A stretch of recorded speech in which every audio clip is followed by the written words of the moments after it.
바쁘신 가운데서도 이곳 계룡대까지 방문해 주신 교수님께 감사드리며 오늘 강연을 통해 우리의 안보 태세를 확고히 하는 뜻깊은 시간이 될 것을 기대하면서 교수님을 모시겠습니다. 뜨거운 박수로 맞아주시기 바랍니다.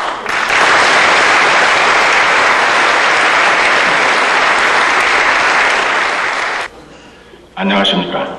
방금 소개받은 고려대학교에서 교수로 재직 중인 강성학입니다. 이런 자리에는 대한민국의 명문대학의 저문 교수들이 오셔가지고 매우 의미 있는 강의를 하는 걸로 들었습니다만, 저는 명문대학에 분명히 있습니다만 아직 저명교수는 못 됩니다. 그런데도 불구하고 우리 참모총장님께서 초청을 해주셔서, 말이 초청이지 강제나 마찬가지였습니다만 오늘 이 자리에 서게 된 것을 개인적으로 영광스럽게 생각합니다. 그리고 저는 그동안의 20여 년간 대체로 대학에서 젊은 학생들, 어린 학생들을 상대로 해서 늘 강의를 해왔기 때문에 이런 나이 드신 분들을 앞에 놓고, 특히 장교분들을 앞에 놓고 강의하는 기회는 별로 없었습니다. 그래서 혹시 제가 앞으로 강의를 해나가는 과정 속에서 적절한 존댓말이 생략되더라도 그것을 좀 이해해 주시기 바랍니다. 왜냐하면 아시다시피 습관은 제2의 천성입니다. 그래서 오랫동안 어린 학생들을 상대로 해서 늘 강의를 하다 보면은 저 자신도 모르게 그런 습관에 의해서 적절한 존댓말이 생략되더라도 그 점을 습관의 탓으로 돌리고 이해해 주시기 바랍니다. 처음에 저한테 강의를 부탁했을 때 저는 사실상 무슨 얘기를 해야 되는지 잘 정리가 되지 않고 갑작스럽게 답변도 해야 되고, 그래서 막연하게 한반도와 국제정치 그런 걸 가지고 좀 짓거리겠습니다, 이렇게 얘기를 했더니 그것이 제목이 되어버렸습니다. 오늘날 사실상 많은 사람들이 우리 한반도의 장로의 문제에서 관심을 가지고 있습니다. 여기에 계신 대부분의 분들은 아마 이런 영화를 본 적이 있을 것입니다. The King and I, 왕과 나라는 영화를 아마 보셨을 것입니다. 남자 주인공은 율브린이고 여자 주인공은 데보라 카였습니다. 이 영화는 1860년대에 당시에 샘 또는 사이암이라고 불리는 지금의 태국의 왕실의 가정교사로 영국의 안나라는 여인을 사실상 초청했고, 그 여인이 나중에 영국에 돌아가서 자서전으로 쓴 것을 뉴욕에서 뮤지컬로 오랫동안 인기를 누리다가 1956년에 이것을 헐리우드에서 영화로 만들므로 해서 우리들도 그것을 보게 됐고, 또 가끔 주말에 영화에 나오기도 합니다. 이 영화의 처음에 시작하는 장면을 보면은 다음과 같은 안나의 얘기가 나옵니다. Whenever I am afraid, I hold my head erect and whistle a happy tune, so no one will suspect I am afraid. 즉, 내가 두려울 때는 언제나, 이 당시에 그 아들 루이스가 태국의 방콕에 도착했을 때 모든 것이 낯설고 마치 자기 눈에는 검을 찬 야만인들처럼 보이는 사람들이 위험하다고 생각했기 때문에 겁을 냈습니다. 그래서 안나가 바로 자기 아들에게 하는 얘기가 바로 이 얘기였습니다. 두려울 때는 언제나 고개를 똑바로 하고 그리고 즐거운 곡조로 휘파람을 불어라. 그러면 누구도 내가 두려워하고 있다는 것을 눈치채지 못할 것이다. 이런 대목이 나옵니다. 저는 왜 이 대목을 가지고 이 강의를 시작하느냐 하면, 저는 남북정상회담이라고 하는 것이 평양에서 열릴 때 그 당시에 김정일이가 취한 그 행동을 보고서 바로 저는 이 장면을 떠올렸던 것입니다. 김정일이가 당시에 보여주는 그런 여러 가지의 모습은 마치 두려운 사람이 상대방이 자기가 두려워하고 있다는 것을 눈치채지 않도록 하기 위해서 즐거운 곡조로 휘파람을 불고 있는 것처럼 보였습니다. 김정일이가 적어도 대한민국에 대해서 그렇게 대한 태도는 과거에 전혀 없었으며, 또 김정일이가 바로 그러한 태도, 두려움을 감추기 위해서 휘바람을 분다고 생각하는 그 장면은 바로 1999년 6월 15일 날 연평해전에서 대한민국의 해군에 의해서 그것이 가능하게 되었다라고 저는 생각하고 있습니다. 연평해전은 한국전쟁 이후에 적어도 완전히 대한민국의 해군과 북한 사이에 있었던 최초의 사실상 무력 대결이었습니다. 그 대결에서 비로소 김정일은 그동안에 주한미군만 늘 두려워했었는데 실제로 주한미군 한 사람 없는 바로 대한민국 해군과의 대결에서 그들은 한국 현대 해군의 위력을 스스로 느끼고 두려움을 갖게 되었다 이렇게 생각하고 있습니다. 여러분도 잘 아시다시피 전 텔레비전을 통해서 봤을 때 그 당시에 북한의 그 군함이나 이런 것은 마치 1904년 일본의 도고 제독이 사용했던 것 같은 그런 군함이나 전함이 아니었는가 하는 생각을 갖게 됐습니다. 그래서 바로 김정일이가 이처럼 즐거운 곡조로 휘바람을 불게 했다고 하는 것, 이것이 바로 대한민국 해군이 처음으로 보여준 그러한 위력이었다고 생각하고, 바로 거기에서 두려움을 느낀 김정일은 1년 후에 바로 6월 15일 날 평양에서 소위 정상회담을 화려하게 장식함으로 해서 대한민국에서 연평해전의 승리를 자축할 수 있는 기회도 박탈하고 많은 사람들이 까마득하게 1년 전에 연평해전을 잊어버리게 하는 그런 고도의 날짜의 선택이 아니었나 저는 그렇게 생각하고 있습니다. 남북정상회담이 김대중 대통령이 이끄는 정부의 일관되고 꾸준한 소위 회복형 정책의 결실이라는 점을 우리는 부인할 수 없을 것입니다. 그러나 연평해전에서 한국의 막강한 현대 군사력 앞에 패퇴한 북한이 그동안의 적대적이고 또 예결적인 해남 정책을 갑작스럽게 평화적 조기 통일이라는 명분을 내세우면서 화해적 해남 정책으로 바뀌는 이러한 장면, 이런 선택, 이것은 바로 거듭해서 말씀드리는 것과 마찬가지로 우리 대한민국 해군이 바로 보여준 거라고 볼 수 있겠습니다. 그러나 그 햇볕 정책은 묘하게도 우리가 구약성서에서 나오는 솔로몬과 시바의 영화에서 볼 수도 있고 구약성서에 나오는 솔로몬의 전략처럼 남한의 그 뜨거운 따사로운 햇빛이 북한에 가더니 북한의 거울에 비쳐서 오히려 실제로 그 햇빛은 남한 우리 쪽에 더 비치고 있는 것처럼 보입니다. 김정일이는 그동안에 우리에게 준 것은 최루탄이었습니다. 따라서 김정일이 보낸 이산가족 상봉이라고 하는 이 최루탄 속에 우리는 눈물이 범벅이 되어 있습니다. 그리고 그 햇볕 정책 때문에 사실상 우리 남한의 대한민국의 사람들이 정신적으로 해이해지고 신체적으로 무장해제되는 일종의 안보 불감증이 초래되지 않을까 하는 그런 걱정을 사실상 완전히 떨쳐버리기 어렵습니다. 남북 정상회담은 분명히 극적인 드라마적인 중요성을 보여주었습니다.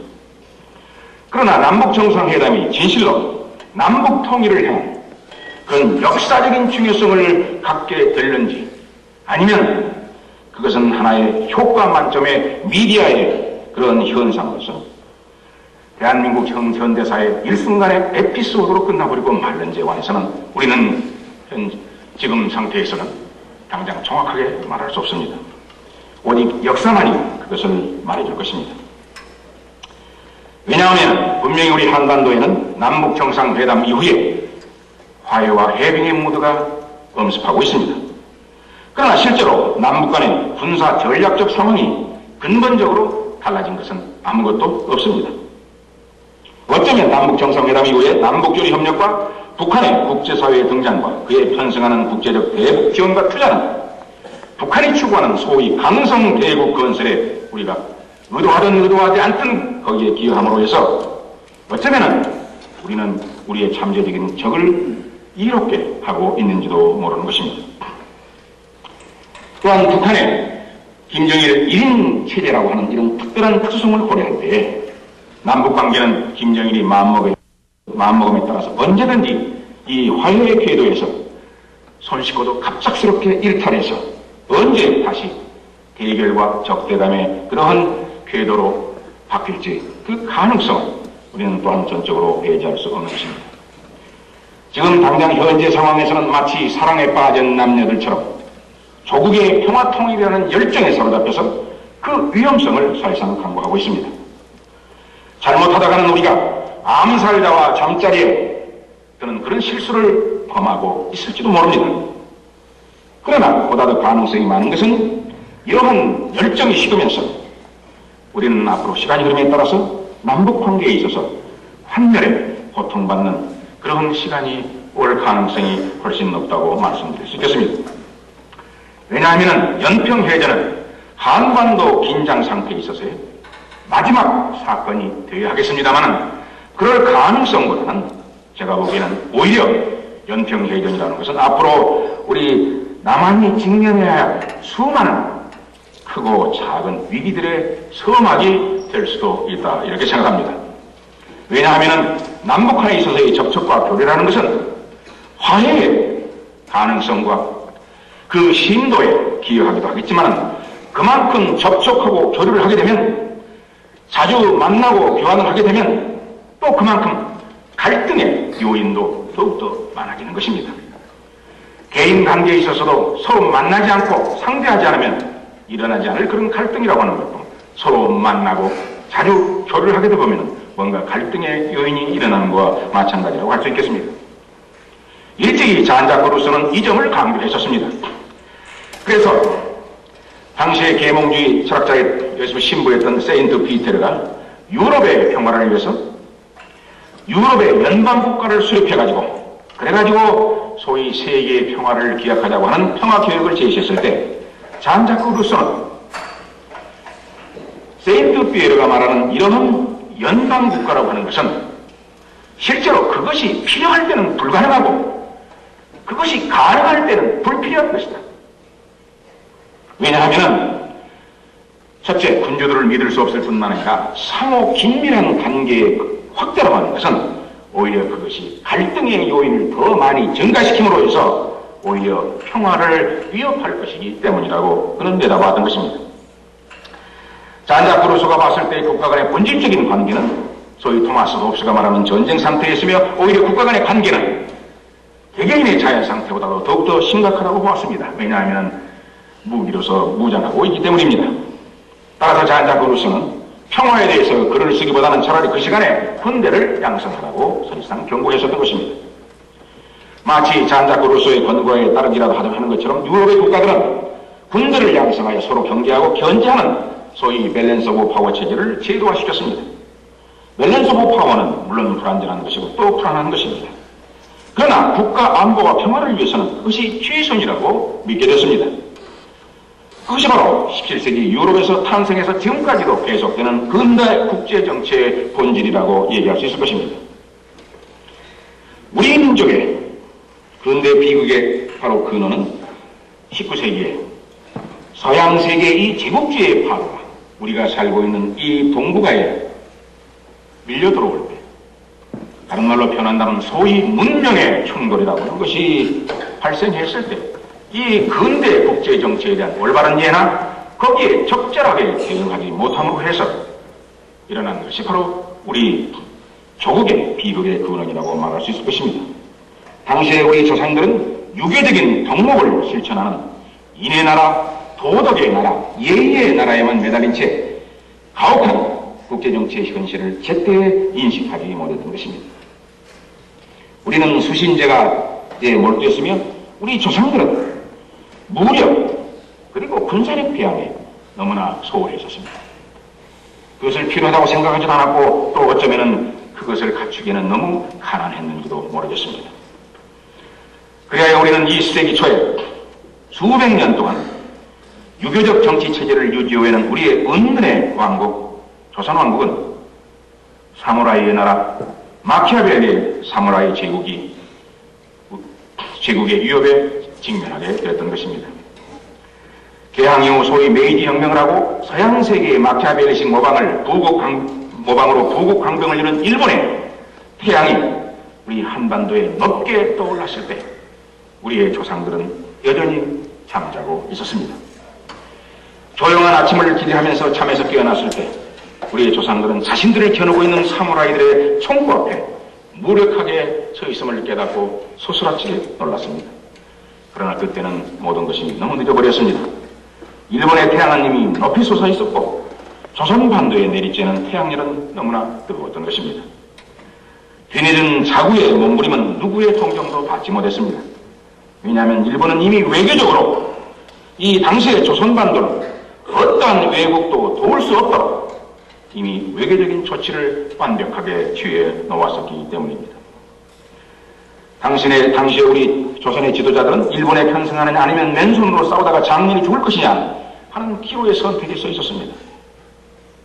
우리 조선인들은 죽느냐 아니면 사느냐라고 하는 햄릿의 독백과 같은 그런 진퇴유곡의 상황에 처해 있었던 그런 상황은 물론 역사에서 봤을 때 우리만의 비극은 아니었습니다. 수많은 약소국가들이 몇 차례씩 그런 비극적 상황에 처했습니다. 그러한 힘의 상황 속에서 도덕의 힘으로서 대결할 수 없는 그 상황, 이 노골적인 국가 간의 물리적 힘의 이 대결 상황을, 이 마키아벨리적인 상황을 우리에게 가장 극적으로 전해주는 것은 마키아벨리의 자신이 아니었습니다. 그것은 셰익스피어도 아니었습니다. 그것은 그리스의 역사가 푸근이 됐어요. 가장 마키아벨리적인 국제정치의 현실을 사실상 우리에게 전달해 주고 있는 것입니다. 당시에 아테네 제국은 조그마한 섬나라 밀로스를 정복하고자 했습니다. 그래서 그들은 무력을 동원해서 포위했습니다. 그리고 밀로스의 지도자들과 만나서談판을 벌이게 됐던 것입니다. 이때에 밀로스인과 아테네 제국주의자들 사이에 있어서의 이談판의 대화는 사실상 강대국가와 약소국가가 할 수 있는 대화의 가장 프로토타입을 우리에게 전해주고 있습니다. 우리의 고종 황제와 그리고 일본의 이토 히로부미가 나눴던 그 대화는 기록이 없습니다. 그저 영국의 당시 런던 타임스의 신문 기자가 다소 들은 말을 요약했던 것뿐이 없습니다. 그러나 이 대화는 사실상 당시의 이토 히로부미와 우리의 고종 황제가 주고받았음직한 그러한 대화를 우리에게 극적으로 보여주고 있는 것이라고 할 수 있겠습니다. 당시 아테네인들은 약소국 멜로스인들의 지도자들에게 이렇게 말했습니다. 우리가 과거에 페르시아와의 전쟁에서 우리가 승리를 했기 때문에, 다시 말해서 밀로스를 구해줬기 때문에 우리가 당신을 지배할 수 있는 굴복을 요구할 수는 권한이 있다든가 하는 이러한 그럴듯한 말을 하지 않겠다.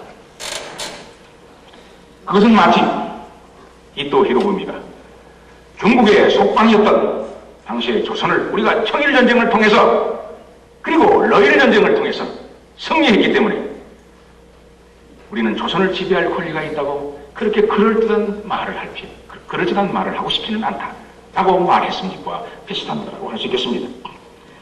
우리가 고려해야 할 것은 이 상황 속에서 실제적으로 당신이 무엇을 얻을 수 있느냐 하는 것이 중요한 것이다 라고 지적하면서 국가 간에 있어서의 정의라고 하는 것은 실제로 힘이 균등한 것, 이퀄 파워가 있는 경우에만 실제로 정의라고 하는 것이 존재하는 것이다. 강자는 자기가 하고 싶은 것을 얻는 것이고 약자는 그것을 인정할 수밖에 없는 것이다 라고 해서 국제정치의 모든 교과서의 첫 페이지에 나옴직한 이러한 촌철살인할 수 있는 국제정치의 본질을 말했던 것입니다.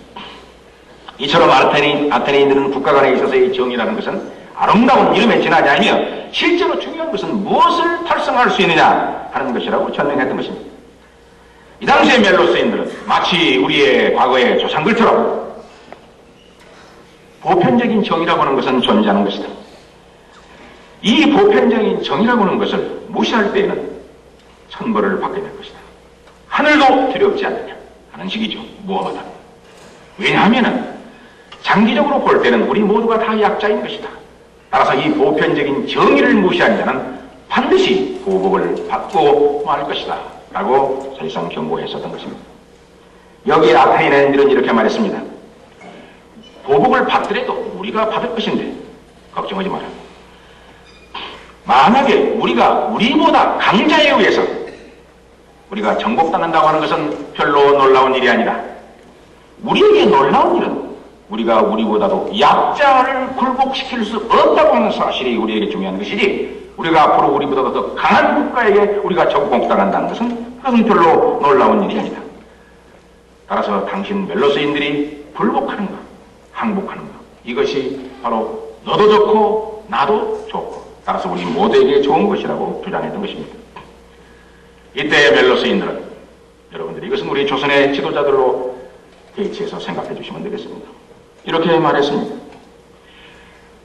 당신은 정복자가 되고 나는 노예가 된다. 당신은 주인이 되고 나는 노예가 되는데 도대체 어떻게 해서 우리 모두에게 좋다는 거예요? 이러한 주장에 대해서 아테네인들은 분명하게 이렇게 답합니다. 왜 우리 모두에게 좋은 것이냐? 그것은 당신은 목숨을 구하기 때문에 좋은 것이고 나는 당신을 살려둠으로 해서 당신들로부터 조공을 받을 수 있어서 이득을 볼 수 있기 때문에 좋은 것이다.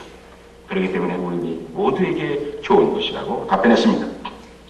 이처럼 아테네인들의 노골적인 얘기에 대해서 멜로스인들은 이제 논조를 바꿀 수밖에 없었습니다. 그래서 이렇게 말합니다. 그렇다면 우리가 중립을 지키면 어떻게 되냐? 여러분도 잘 아시다시피 우리 구한 말에 우리는 멜렌도르프를 앞세워서 사실상 한때 중립국가가 되려고 하는 노력을 벌였다는 것을 여러분은 상기하게 될 것입니다. 우리는 어느 국가편에도 서지 않고 우리는 중립으로 남겠다. 중립으로 남는다면 우리는 모든 국가와 우호적인 관계를 취하면 될 것이 아니냐 라고 제안했었던 것입니다. 여기에 대해서 아테네인들은 분명히 말합니다. 우리가 두려워하는 것은 당신네들의 적대감이 아니다. 우리가 두려워하는 것은 당신들이 우리에 대해서 적대감을 갖고 있다고 하는 것이 중요한 것이 아니고 우리가 당신들한테 위력을 보여주지 못함으로 해서 다른 약소 국가들이 우리가 힘이 없는 국가라고 생각하는 것이 문제다 하는 것입니다. 뿐만 아니라 아테네는 해양 제국이다. 그리고 당신은 섬나라다. 해양 제국이 멜로스와 같은 조그마한 섬나라 하나 굴복시키지 못해가지고서는 우리 해양 제국 아테네는 위험스러운 것이다. 그렇기 때문에 우리는 멜로스가 절대로 빠져나가는 것을 허용할 수 없다라고 답변했던 것입니다. 그랬더니 멜로스인들은 이렇게 말합니다.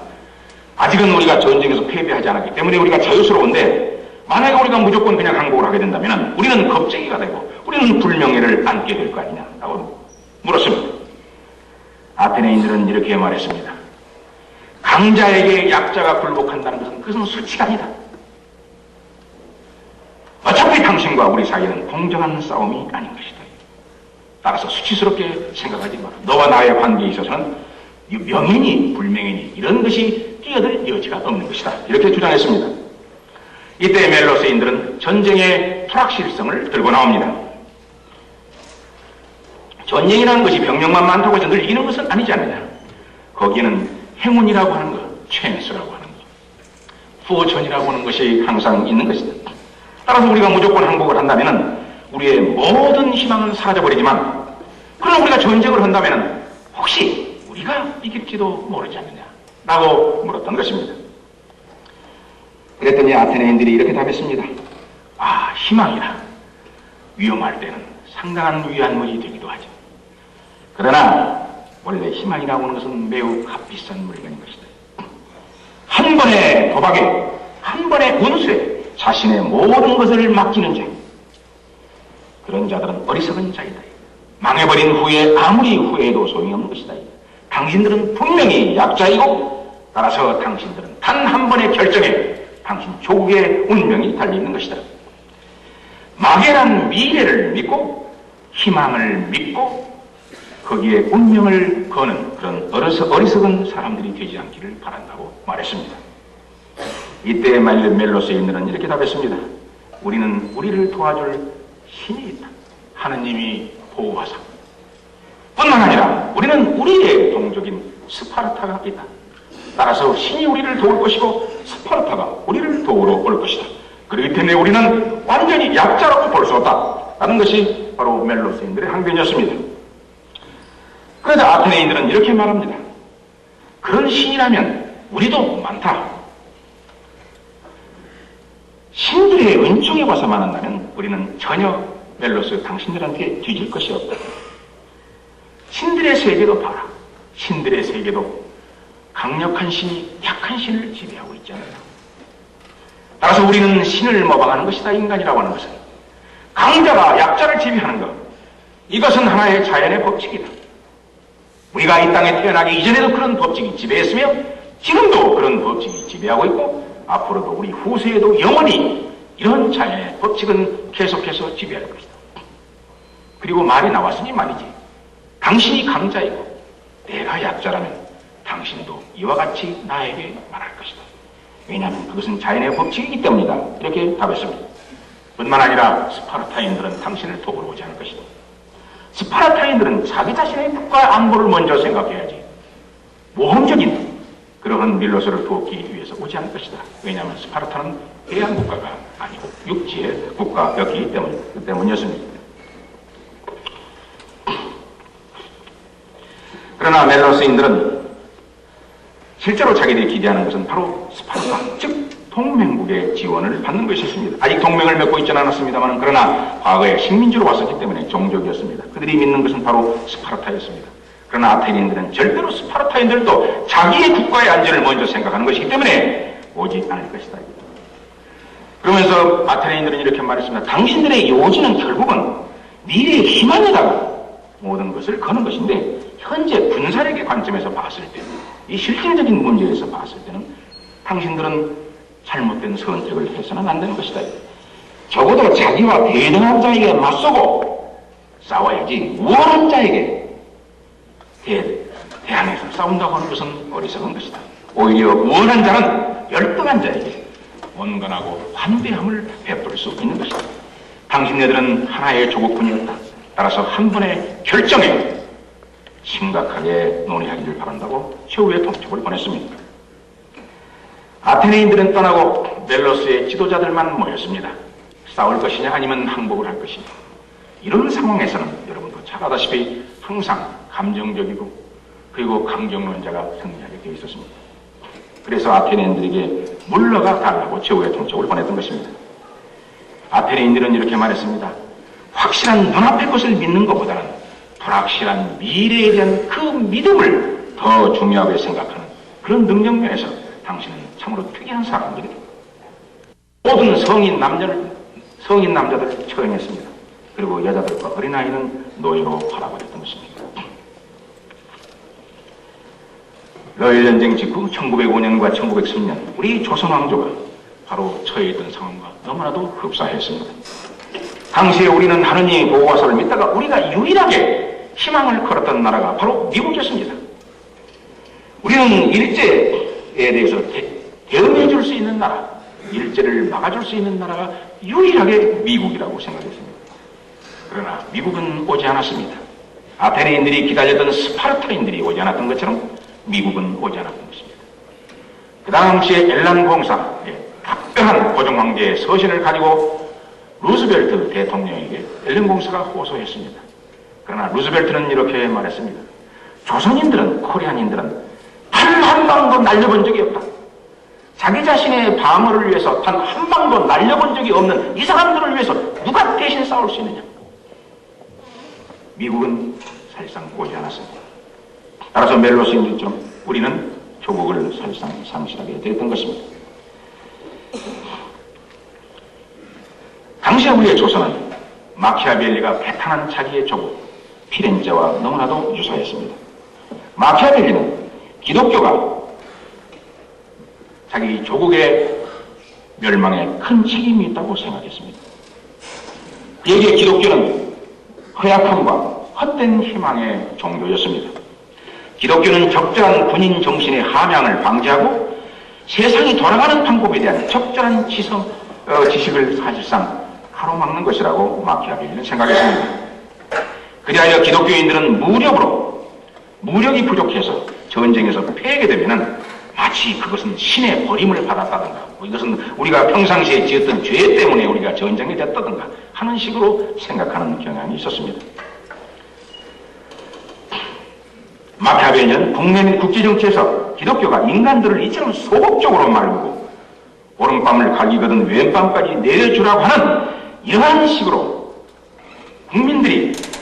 사실상 정신 상태가 변형을 했기 때문에 과거에 로마 제국을 가지고 있었던 그 이탈리아가 이 피렌체가 멸망했다고 그는 개탄했던 것입니다. 따라서 마키아벨리에게 피렌체의 악은 바로 피렌체인들을 하여금 무력 관리의 중요성을 망각하게 만든 기독교의 중대한 책임이다 라고 하는 것이 마키아벨리의 주장이었습니다. 유교의 최대 덕목인 인이라고 하는 것, 이것은 기독교의 사랑처럼 폭력을 금기시하고 무력수단을 폐지하는 강력한 그런 경향을 가지고 있습니다. 바꿔 말해서 조선인들의 유교적 세계관은 19세기 말부터 갈수록 좁아지는 지구와 그의 편승에서 밀려오는 제국주의 파도의 위험성을 올바로 간파하고 적절히 대처하는 데 중요한 장애 요인으로 작용했었던 것입니다. 그리하여 조선인들의 하느님 포르투나는 일본의 마키아벨리적 사무라이들의 비르투에 무력의 힘에 굴욕적으로 굴복당했습니다. 마키아벨리는 자기 시대의 이탈리아 군주들이 자신들의 과오에 대해서 책임을 지기보다는 그것을 국가의 단순한 불행으로 돌리는 것에 대해서 공격했습니다. 마키아벨리는 평온할 때 폭풍을 생각하지 않는 것은 인간의 공통적인 결함이지만 당시 이탈리아의 군주들은 좋은 날씨 뒤에는 굳은 날씨가 올 가능성이 있다는 사실을 결코 상상하지 못한 무능력자의 소유자들이었다고 사실상 공격을 해했었던 것입니다. 그렇기 때문에 이런 세계관에 접어있는 일본인들은 지금의 일본인들도 우리와 역사를 바라보는 기본적인 시각이 다른 것이고 일본인들은 역사적인 반성을 하지 않는 것입니다. 일본인들의 일반적인 역사인식이라고 하는 것은 한국에서 26년 동안 살아온 일본인 이케하라 마모루가 몇 년 전에 책을 냈습니다. 책의 제목이 무엇이냐? 맞아 죽을 각오를 하고 쓴 한국인 비판이라는 책을 출판했던 것입니다. 이 책에서 보면은 이 한국을 사랑하는 이 일본이 봤을 때 바로 다음과 같이 말하고 있습니다. 일본이 한국을 침략했을 무렵은 전 세계적으로 힘 있는 나라가 그렇지 못한 나라를 정복하는 제국주의가 판을 치는 세상이었다. 입장을 바꿔놓고 생각해서 그것이 한국이 강대국이고 일본이 약소국이었다면 한국이 일본을 침략하지 않았으리라는 보장은 어디에도 없지 않느냐. 이것이 26년 동안 한국에 살면서 한국을 누구보다도 사랑한 일본인의 역사관입니다. 이러한 일본인의 역사관이라고 하는 것은 아까 제가 조금 전에 말씀드렸던 아테네와 멜로스의 대화편에서 바로 아테네인들이 했던 얘기와 전혀 다름이 않는 똑같은 얘기다라고 하는 것을 우리는 알 수 있을 것입니다. 최종적으로 물론 아테네는 마치 멜로스인들의 예언이 들어맞기라고 하게 한 것처럼 망했습니다. 스파르타가 승리됐습니다. 그러나 그 당시에 죽어버린 멜로스인들에게는 무슨 위안이 되겠으며 노예로 팔려간 자기의 부인과 죽어버린 사람의 부인과 어린아이들에게 무슨 위안이 되겠습니까? 그 당시에 아테네는 페리클레스의 위대한 지도자가 사라진 이후에 선동가들에 의한 국내 정치의 혼란으로 인해서 사실상 망했습니다. 하늘이 두렵지 않느냐 하는 우리 고종 황제의 말에 대해서 일본도 반드시 망하고 말 것이다 라는 것에 관해서 마치 그것이 예언이 맞기라도 일본 제국은 망했습니다. 그러나 일본 제국의 침략과 그 고통 속에서 죽어간 우리 조상들에게 일본 제국의 멸망이라는 것이 실제로 무슨 위로가 되겠습니까? 이처럼 국내의 정치의 잘못이라고 하는 것, 막강한 제국마저도 사실상 붕괴시킨다라고 하는 것은 단순히 아테네나 일본 제국뿐만 아니라 우리는 로마의 제국의 역사에서도 우리가 늘 볼 수 있는 내용이라고 말씀드릴 수 있겠습니다.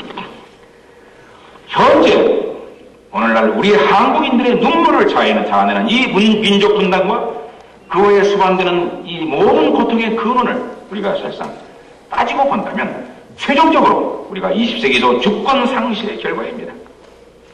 우리는 주권 상실의 결과로서 민족 분단도 가져오게 된 것입니다. 따라서 우리는 그때 잘못으로 인해서 계속해서 그 대가를 피와 눈물로 지불하고 있습니다. 참으로 서글프고 안타까우면서 또한 분통이 거린 일이라고 할 수 있겠습니다. 그런데 통일된 독일 민주국가를 이렇게 해서 세계사에 빛나는 독일의 철학조상 비스마르크는 정치 지도자가 성공하기 위해서는 역사의 발자국 소리를 들어야 한다고 주장했습니다. 비스마르크가 역사의 발자국 소리를 들어야 한다는 얘기는 정치 지도자는 시대적 조류를 정확하게 간파하고 그 역사적 파도에 편승해야만이 성공할 수 있다 하는 것을 의미하는 것이었습니다. 비스마르크는 역사의 발자국 소리를 들어 성공했습니다. 지금으로부터 10년 전 독일의 헬무트 콜 수상도 냉전 종식의 과정 속에서 역사의 발자국 소리를 들었습니다. 그리고 그는 제2의 비스마르크가 됐습니다. 독일의 통일을 가져왔던 것입니다. 과거의 우리 조상들은 서구의 소위 근대화라고 하는 이 혁명의 역사적 파도타기에 실패했습니다. 예를 들어서 역사의 발자국 소리를 듣지 못했거나 그 역사의 발자국 소리를 아마 잡음 정도라고 들었을지 모르겠습니다. 냉전이 종식을 구하고 소위 역사의 종말이 끝나버린 지금의 세상에서 우리의 시대적인 요구, 민주화, 자유, 시장, 경제, 세계화의 파도타기를 우리는 시작하고 있습니다. 우리가 이 파도타기에 얼마나 성공할 수 있느냐 하는 데 따라서 우리의 앞날이 결정될 것입니다. 그러나 그 파도타기는 성공의 보장이 없습니다. 김대중 대통령은 어쩌면 역사의 발자국 소리를 들었을지 모릅니다. 그러나 그게 성공의 보장은 없습니다. 뿐만 아니라 북한은 이 냉전 종식 이후의 역사적인 파도타기를 늘 거부해 왔었습니다. 언제까지 거부해 왔느냐? 연평해전 때까지 사실상 이 역사적인 세계사적인 흐름, 역사의 발자국 소리를 듣는 것을 김정일은 거부해 왔었던 것입니다. 그렇다면 새천년의 이 문턱에서 개최된 남북정상회담으로서 한반도가 즉 남북한이 함께 손잡고 세계화 혁명의 파도타기를 순조롭게 계속할 것입니다. 그럴 것처럼 보이기도 하지만 이것은 일면일 뿐 우리는 다른 면을 외면할 수가 없습니다. 왜냐하면 북한의 김정일이 파도 타는 목적은 평화적인 조국 통일보다는 강성 대국의 건설을 통한 북한식 통일이기 때문입니다. 따라서 남북한의 정대한 접촉과 교류 확대는 그것이 어느 정도 필요하고 또 계속해야 되겠지만 남북한의 상호 의존성을 그리하여 높여가야 하겠지만 거기에는 루소가 지적한 처럼 그러한 위험성이 항상 도사리고 있다는 사실을 우리는 잊어서는 안 될 것입니다. 상호 의존의 확대라고 하는 것은 항상 갈등 요인의 확대를 필연적으로 수반한다 하는 이 사실 말입니다. 남북교류 확대는 지금까지 남에서 북으로 사실상 그 일방적인 경제적인 지원과 진출을 의미했습니다. 북한이 남한에 줄 수 있는 것이라고 하는 것은 이산가족 상봉이라고 하는 일종의 최루탄뿐이었습니다. 최루탄은 우리의 간장을 녹이는 소위 이산가족의 상봉으로 인해서 우리의 시야를 방해하고 있습니다. 뿐만 아니라 남한 경제의 북한 진출의 의미는 과연 무엇을 가져올 수 있는 것입니까? 남한에서는 사실상 그것이 직접적으로 그렇게 말을 하지 않고는 있지만 북한을 점진적으로 개방하여 북한 사회를 변화시킬 수 있는 트로이의 목마가 될 수 있다. 이렇게 생각하면서 남북 교류를 시작하고 있습니다. 정말 트로이의 목마가 될 수 있을까요? 남한의 그러한 북한의 진출이 트로이의 목마가 되기를 기대한다는 사실을 김정일이가 모를 리가 없습니다. 따라서 그런 사실을 알면서도 김정일이 남한의 경제인들을 북한으로 부르는 이유는 어디에 있을까?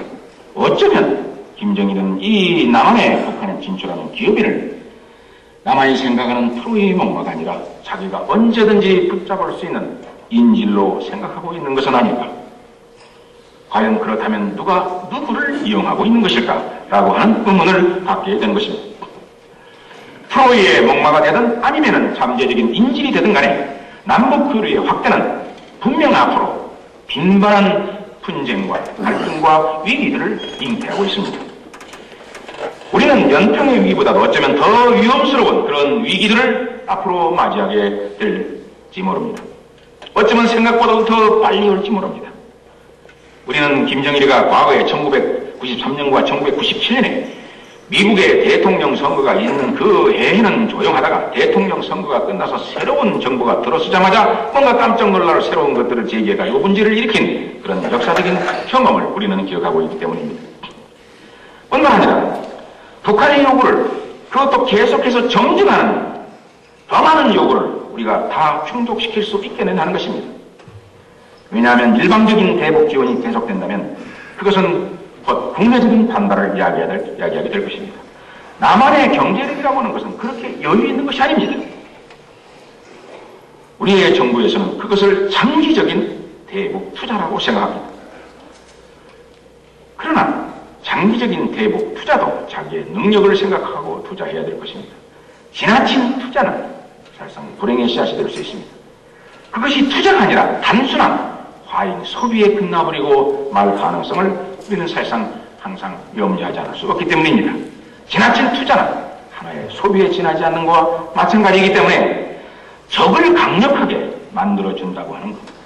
그것은 어쩌면 대단히 위험스러운 것이며 겸양의 미덕을 가지고서 상대방의 오만한 행동을 이길 수 있다고 생각하는 것은 그것은 흉흉한 지적인 과오가 된다라고 하는 것을 마키아벨리는 지적한 바 있습니다. 뿐만 아니라 이 과잉 투자가 단순한 과잉 소비에 머무를 수 있는 그렇게 해서 국내적인 반발이 제기될 수 있는 그런 위험성뿐만 아니라 우리는 인적인 요소에 관해서도 또한 염려하지 않을 수 없습니다.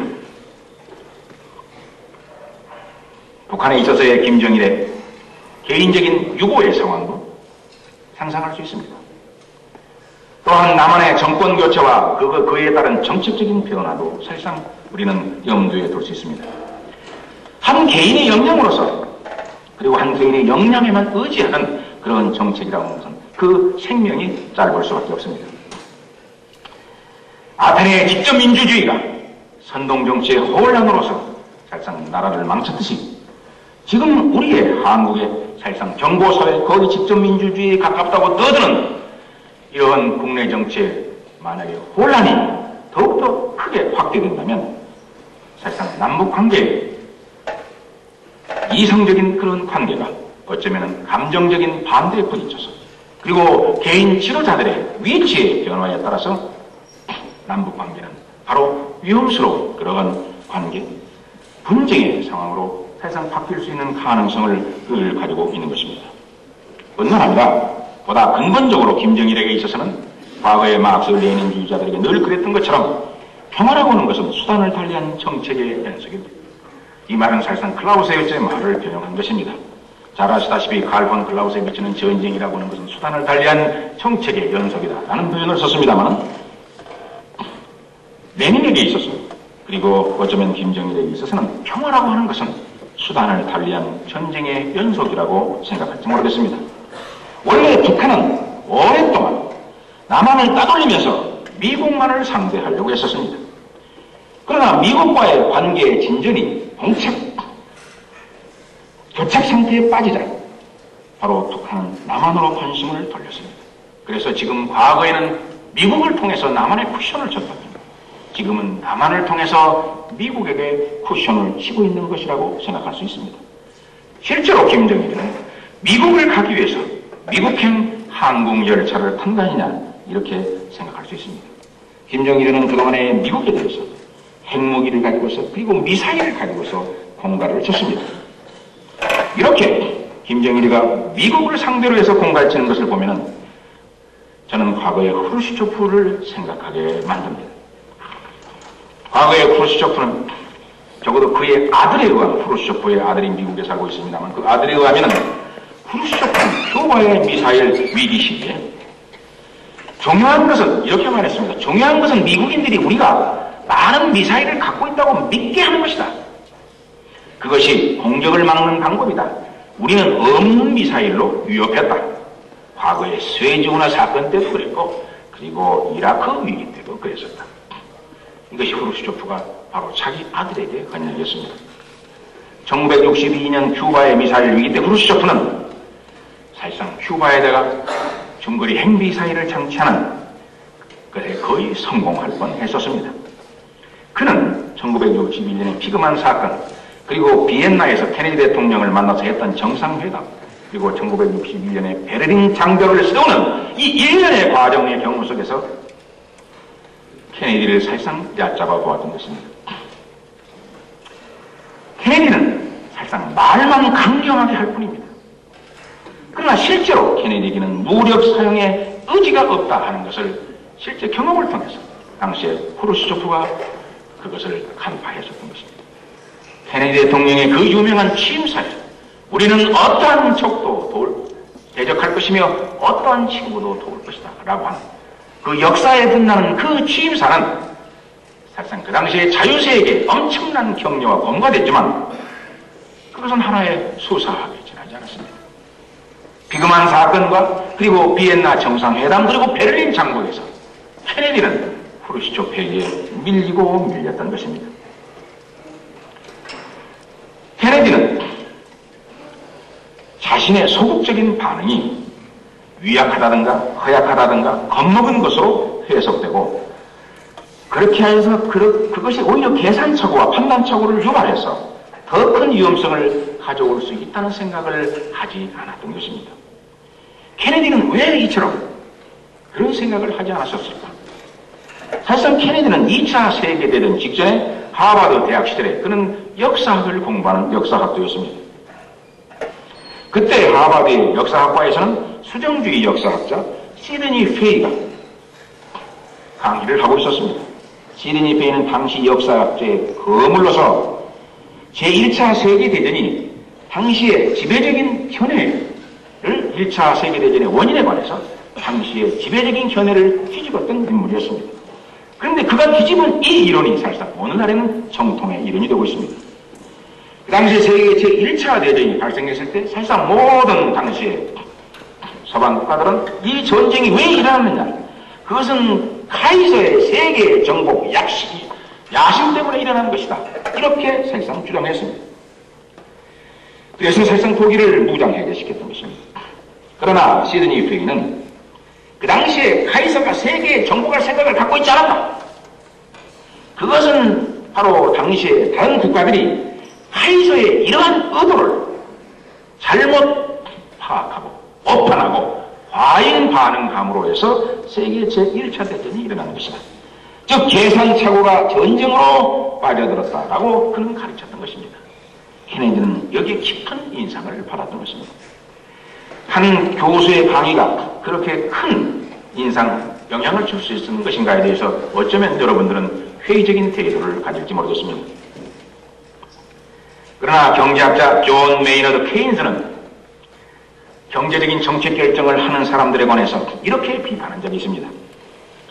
자신은 아무런 이론적인 영향을 받지 않고 있다고 하는 그런 실용주의적이고 주로 경험에 입각해서 정책 결정을 하는 사람들도 사실은 어떤 죽은 경제학자의 노예이다, 이렇게 말했습니다.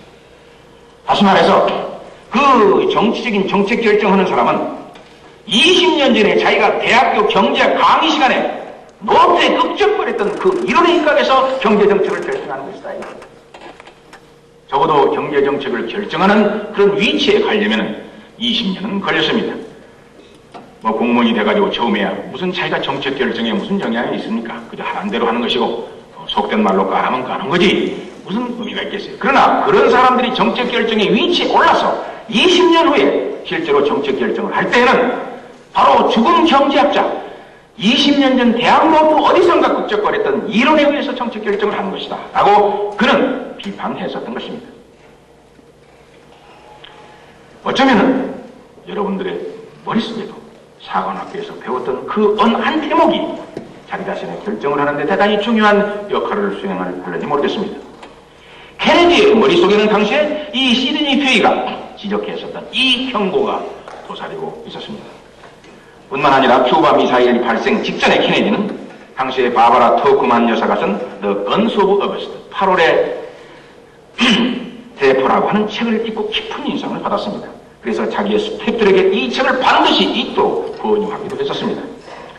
이 터쿠만 여사는, 역사학자의 터쿠만 여사는 이 책에서 스트레스 하에서 치명적인 계산착오가 당시에 누구도 원치 않는 전쟁을 가져왔다라고 세계 제1차 대전의 과정을 분석했습니다.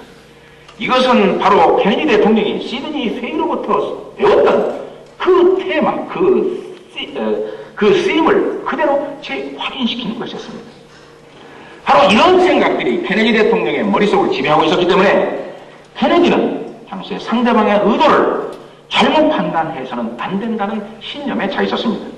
그래서 그는 대단히 신중했고 소극적이었습니다. 그러나 문제는 후르시초프는 케네디를 정확하게 판단하고 있었고 따라서 모험적으로 계속 밀어붙였다고 하는 사실입니다. 여러분도 잘 아다시피 후르시초프는 산전수전 다 겪은 사람입니다. 자수성가한 사람입니다. 케네디 대통령은 그건 비닐하우스에 있어서 자란 화초와 같은 인간이었습니다. 물론 화초와 같은 그런 깔끔한 인간이 여인들에게는 더 매력적일지 모르겠습니다만 정치 지도자로서는 문제가 있을 수 있습니다. 따라서 그 당시에 케네디 대통령이 바로 이러한 면을 후르시초프는 정확하게 파악하고 즉 케네디 대통령을 얕잡아 보았던 것입니다. 그러나 후르시초프는 민주정치 제도를 이해하지 못하는 것이 그의 한계였습니다. 그는 과거에 독일의 제국 시에 독일 해군의 아버지인 히르필드라든가 또는 당시의 황제 가이서 그리고 히틀러와 사실상 동일한 실수를 되풀이했던 것입니다. 즉 그들은 민주국가의 최고 지도자들이 독재자들처럼 독단으로 정책 결정을 하지 않는다는 사실을 몰랐던 것입니다. 오로지 그는 상대국, 즉 다시 말해서 케네디 대통령의 의지가 약한 데에만 초점을 맞췄지 케네디 대통령이 혼자서 자기 생각 멋대로 정책 결정을 자기처럼 하지는 않는다. 그런 사실을 사실상 후르시초프는 몰랐던 것입니다. 후르시초프는 한 번도 민주정치를 경험한 적이 없는 사람이기 때문입니다. 즉 민주정치의 지도자들은 자신들의 강요와 국민의 여론이 돌아서면 자신이 아무리 싫어하는 정책도 그것을 택하지 않을 수 없다는 사실, 이 사실을 바로 후르시초프는 몰랐던 것입니다. 케네디 대통령은 물론 독재자가 아니었습니다.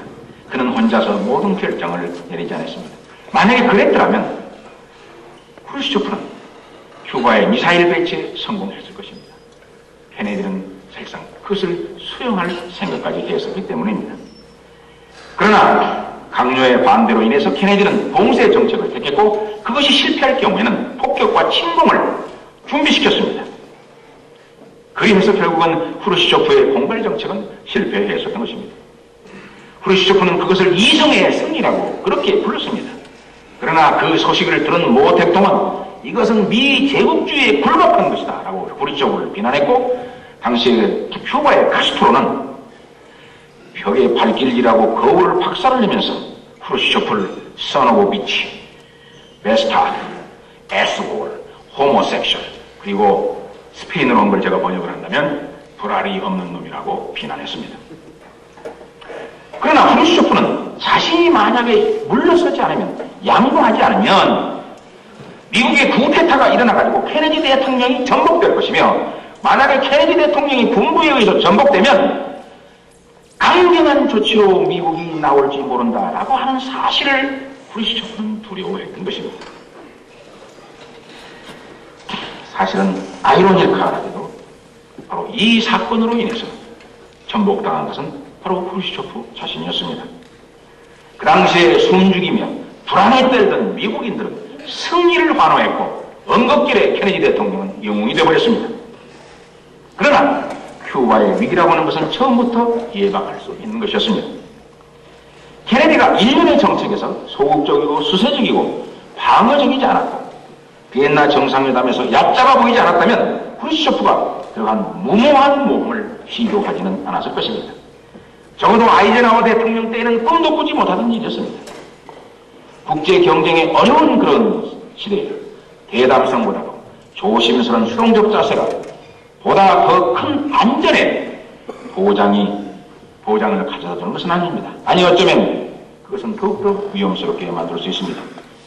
위기 시에는 그 경우의 어떤 특수성이 어떤 특별한 행동이 요구되는 것이고 또 여러 가지 다양한 행동의 결합이 필요할 수 있습니다. 그러나 큐바의 위기는 평화와 안전 정상 유지를 희망하는 국가가 단순하게 우월한 군사력을 갖고 있다는 것만 가지고서는 불충분한 것이다 라고 하는 사실을 역사적으로 우리에게 보여주고 있다고 할 수 있을 것입니다. 또한 위기라는 것은 우월한 군사력의 소유 국가도 자신의 상대방의 그 목적을 위해서 그 힘을 사용할 수 있는 의지를 확신시키는 데 실패할 경우에는 언제든지 위기가 재발할 수 있다라고 하는 것을 우리에게 깨닫게 해줍니다. 왜냐하면 제2차 세계대전 이후에 전 냉전의 기간을 통해서 미국은 군사적인 면에서 단 일순간도 소련에 뒤진 적이 없었기 때문입니다. 따라서 최종적으로 분석해서 본다면 큐바의 미사일 위기 때나 전 냉전의 과정에서 봤을 때 소련과의 열전을 치르지 않고 냉전에서 미국이 승리할 수 있었던 것은 미국의 거대하고 막강한 군사력과 정치 경제적인 힘이었다는 사실을 우리는 망각해서는 안 될 것입니다. 평화를 보존하고자 원하는 그런 국가는 자신의 힘이 충분한 경우에만 종종 상당한 자제와 인내와 환용의 미덕을 오히려 발휘할 수 있다 하는 것을 우리는 역사를 통해서 알 수 있습니다. 제가 왜 큐바의 미사일 위기를 가지고서 이렇게 참 길게 얘기했느냐 하는 것은 여러분이 다소 마음속에 새겨서 들어주시길 바라는 것입니다. 이제 다시 한반도로 돌아오겠습니다. 앞서 저는 앞으로 한반도에서 크고 작은 여러 위기들이 발생할 것이라 하는 것을 예상했습니다. 그런 위기들에 대비한 우리의 선택은 자명합니다.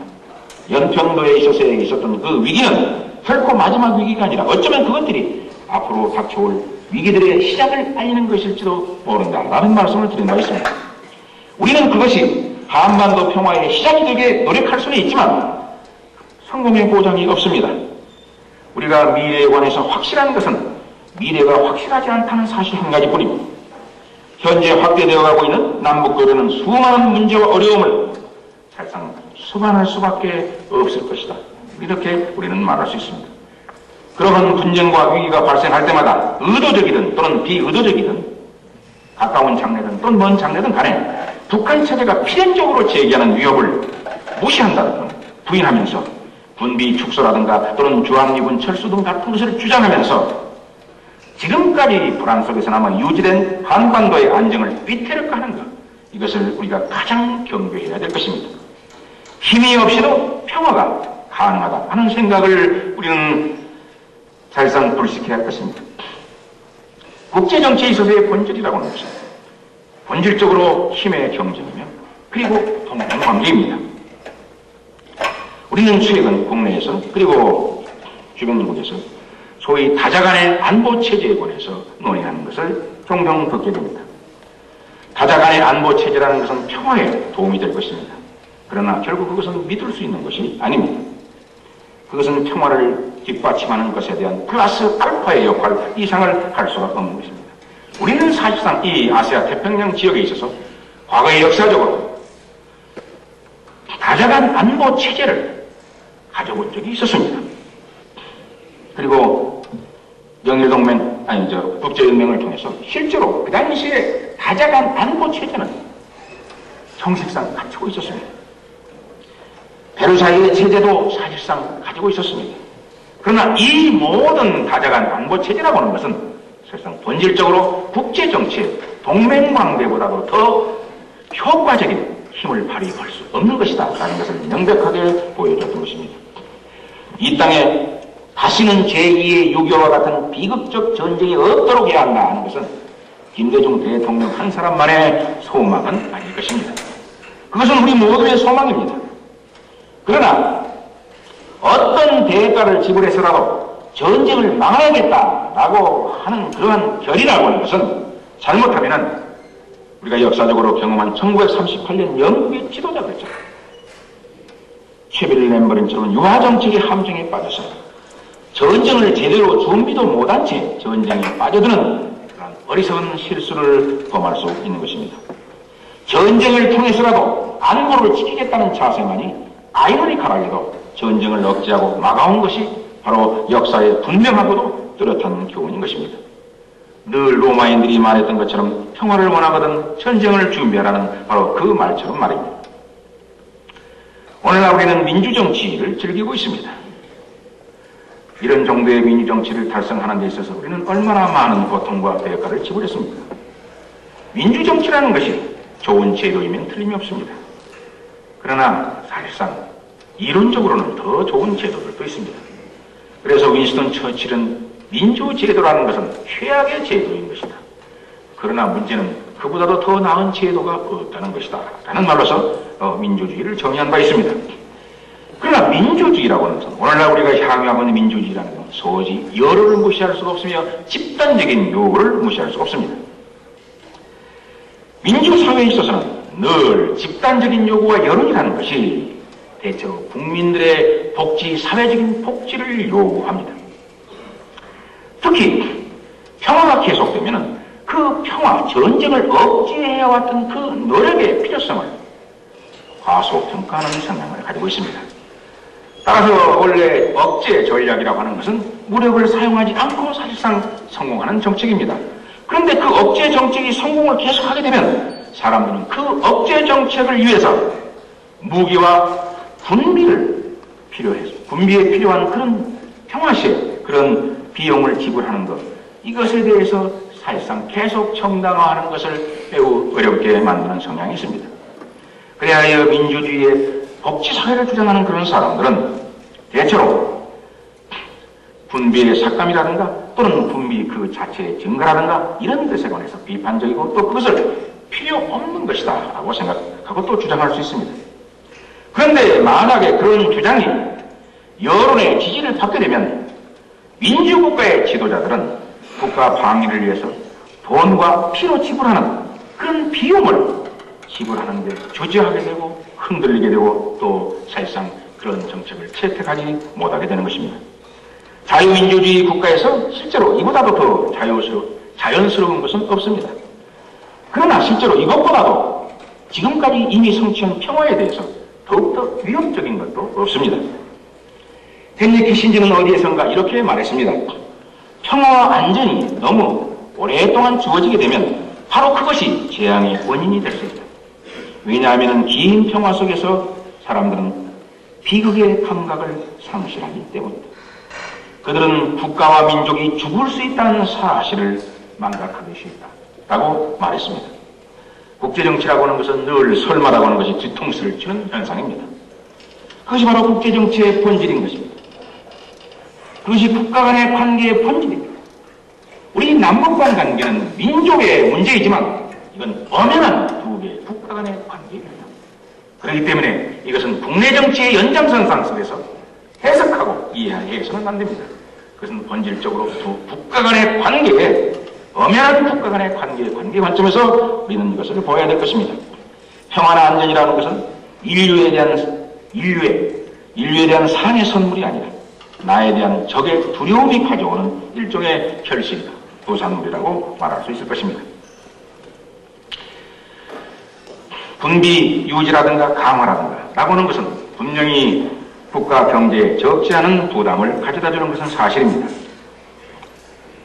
특히 1997년 소위 경제환란, 우리가 IMF 체제라고 부르는 이런 상황에서 이제 겨우 벗어나기 시작했고 또 국제 석유 가격이 대단히 불안정하고 한부가 팔리지도 않고 대우가 나갈 것 같지도 않고 이런 어려운 상황 속에서 우리 경제는 바로 어쩌면 또 다른 아킬레스의 힐에 페리스의 화살을 맞을는지 모르겠습니다. 그러나 그렇다고 해서 이런 상황이 우리의 자체의 군비의 유지와 강화를 결코 게을리해서는 안 될 것입니다. 우리 시대에 가장 존경받는 역사가 가운데 한 사람인 폴 케네디는 다음과 같이 말했습니다.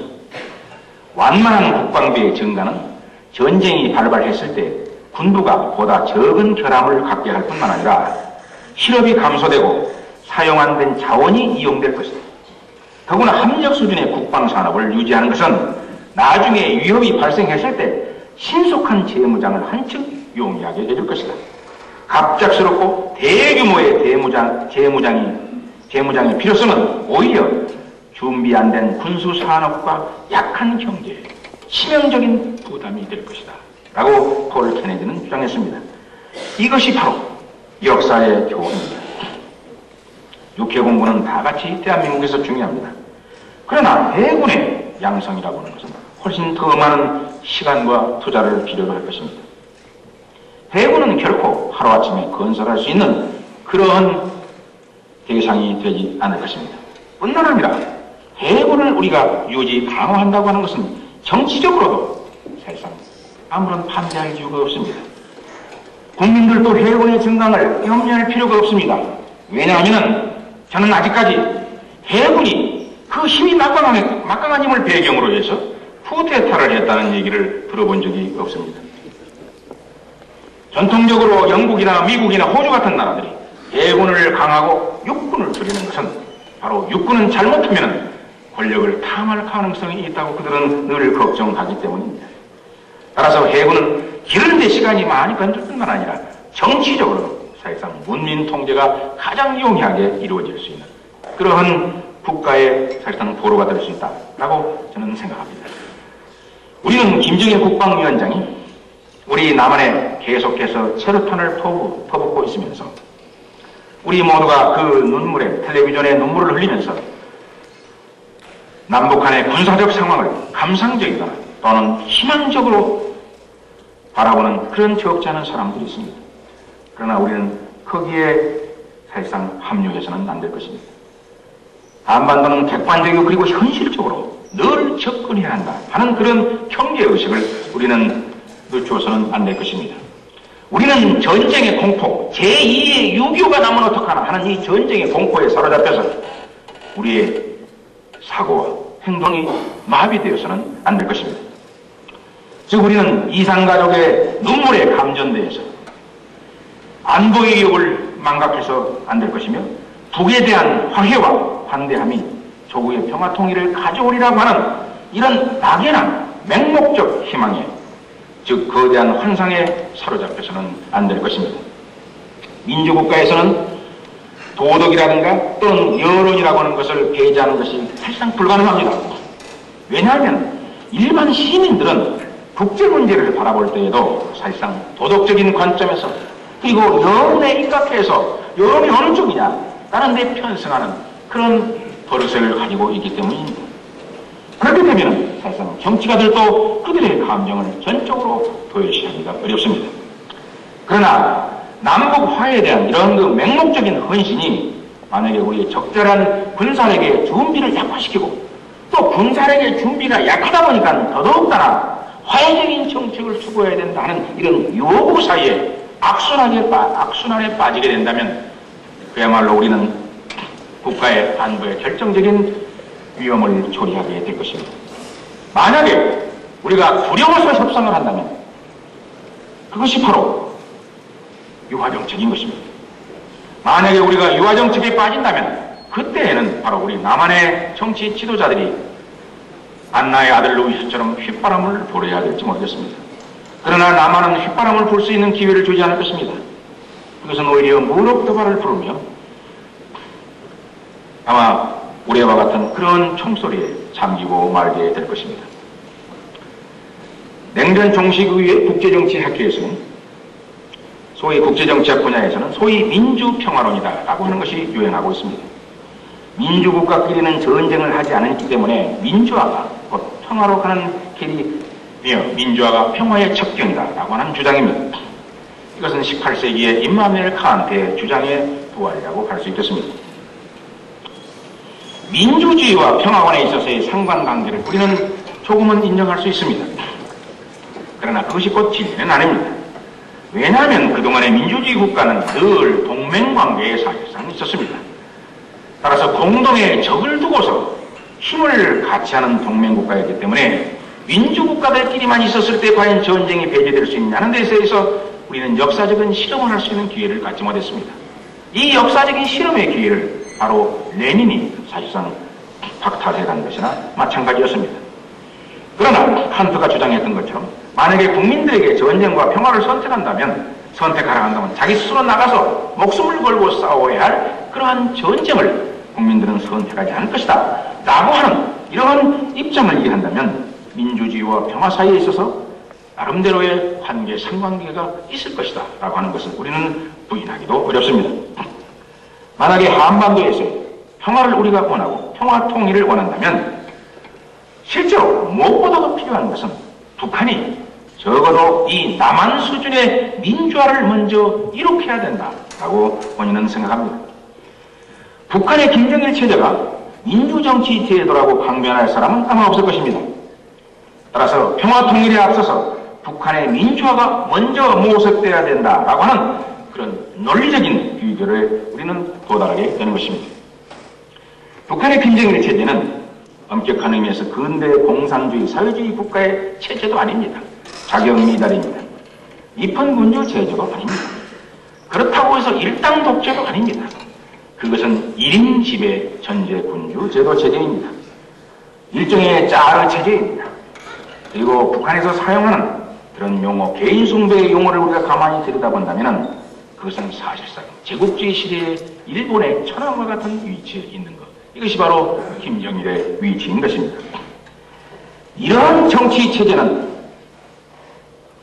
협상을 통해서 문제를 해결하는데 만족하지 않습니다. 천황 체제처럼 이러한 김정일의 체제라는 것은 항상 화해를 통해서가 아니라 사실상 지배를 통해서 자기 자신의 정치적인 목적을 달성하려고 하는 것입니다. 따라서 모든 외교적인 행동이라고 하는 것은 제수주의일 가능성이 많고 또 기존의 목적을 달성하기 위한 전략 전술에 지나지 않는 것입니다. 목적을 바꾸기 위해서는 지도자가 바뀌어야 되며 정치 체제가 바뀌어야 됩니다. 그리고 그러한 체제는 힘에 의하지 않고서는 사실상 바뀌지 않습니다. 남조선 소위 해방이니 주체니 우리식 사회주의니 이런 본질적인 사고방식에서 벗어나지 않는 한 남북관계는 여전히 이념적인 대결이 계속되고 있다고 할 수 있으며 사실상 이것은 종교적인 대결이라고 해도 과언이 아닐 것입니다. 따라서 한반도나 동북아는 소위 민주평화론에서 말하는 칸트나 윌슨의 세계가 아직 되지 못했습니다. 칸트나 윌슨의 민주평화의 세계가 아니라 이 우리가 살고 있는 이 지역은 여전히 경쟁과 투쟁과 전쟁의 위험성이 도사리고 있는 마키아벨리의 세계라고 얘기할 수 있을 것입니다.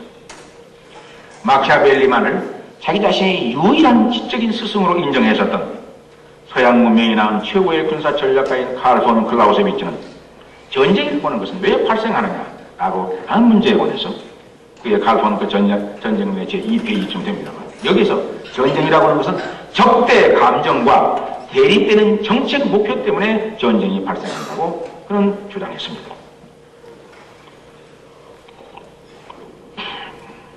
남북 정상회담 이후에 한반도에는 적대 감정이라고 하는 것은 상당히 완화된 것으로 우리는 보여집니다. 우리는 그런 사실을 부인해서는 안 될 것입니다. 그러나 적대 감정이 다소 완화됐지만 이 대립되는 정책적인 목표 이 자체는 달라진 것이 아무것도 없습니다. 그런 적대 감정과 적대적인 목표의 대립 이것이 과거의 냉전 시대를 만약에 특징 지우는 남북한 관계였다면 이제는 적대 감정이 다소 완화됐지만 여전히 중요한 어떤 의미에서는 더욱더 중요한 정책적인 목표가 여전히 대립되고 있다라고 하는 사실을 우리는 생각한다면 남북관계는 여전히 늘 위험스럽고 언제나 전쟁이 발생할 수도 있는 그런 준전시 상태이다라고 우리는 말할 수 있을 것입니다. 이제 남북 정상회담 이상가족의 성공, 북한 금강산, 백두산 관광 이런 등등으로 해서 적대 관점은 완화된다고 하고 또 완화시키려고 했던 김정일의 노력을 우리는 사실상 이해하고 있습니다. 그러나 북한이 소위 남조선 해방이라는 정책적인 목적 그것도 그냥 해방이 아니라 적극적인 목적을 포기하지 않나 북한이 크든 작든 언제나 선제 공격의 가능성을 배제할 수 없습니다. 칼 폰 클라우세비츠도 다 같이 목적을 원하는데 그러면 누가 먼저 공격하느냐? 그것은 적극적인 목적을 가지고 있는 쪽에서 공격할 수밖에 없다고 주장했습니다. 남북한 관계에서도 분명히 적극적인 목적, 그것은 북한의 목적입니다. 북한은 적극적인 남조선 해방이라고 하는 그런 목적을 가지고 있습니다. 클라우세비츠의 유일한 스승인 마키아벨리는 여전히 우리에게 가르치고 있습니다. 불확실한 미래에 행운을 극복할 수 있는 것, 포르투나를 극복할 수 있는 방법은 그것은 오로지 물리적인 힘뿐이라고 그는 우리에게 경고하고 있습니다. 그런데도 북한을 무작정 돕는 것이 우리 조국의 발로이고 또 평화통일의 최선의 길이라고 하는 이런 자기 도취 또는 자기 기만에 빠져버린다면 남북의 평화적 교류 정도는 우리 자신을 오히려 더 위태롭게 만들어 버리게 될 것입니다. 왜냐하면 앞서 말씀드린 것처럼 잘못하면 과잉 투자는 단순한 과소비에 지나지 않을 것이기 때문입니다. 따라서 셰익스피어는 이렇게 말했습니다. 결함은 우리들의 별 속에 있는 것이 아니라 그것은 바로 우리 자신 속에 있는 것이다. 남북한 관계에 있어서의 사실상 어떤 정책이 잘못된다면 그것은 사실상 우리들의 자신에게 있는 것일지 모르겠습니다. 김정일은 남한의 군사력이 계속 두려울 때, 대한민국의 해군이 계속해서 두려울 때 적의 찬 군가 대신에 안나의 아들 루이스처럼 고개를 똑바로 쳐들고 즐거운 가락으로 두려움을 감추기 위해서 휘바람을 불 것입니다. 윈스턴 처칠은 평화라는 것은 공포의 아들이라고 주장했습니다. 오로지 평화라고 하는 것은, 안전이라고 하는 것은 공포가 없이는 불가능하다고 그는 생각했던 것입니다. 어차피 한반도의 평화적인 남북 통일이라는 것은 금년 내에 달성되지 않을 것입니다. 김대중 대통령 임기 내에 달성되지 않을 것입니다. 어쩌면 살아생전에 우리는 남북의 평화 통일을 못 보고 죽을는지 모릅니다. 그렇기 때문에 우리는 너무 서둘러서는 안 될 것입니다. 너무 초조해할 필요도 없을 것입니다. 우리 자신의 안전에 최선을 다해야 될 것입니다. 우리 다 같이 제첨단의 국방력을 강화하면서 김정일이 어느 날 갑작스럽게 돌변해가지고 저기에 찬 그러한 악에 바친 군가를 오래오래 소리 높이 부르지 않도록 우리가 계속해서 김정일 겁먹은 채로 휘바람을 불게 하기 위해서 우리 다 같이 최선의 노력을 다해야겠습니다. 감사합니다. 이상으로 마치겠습니다.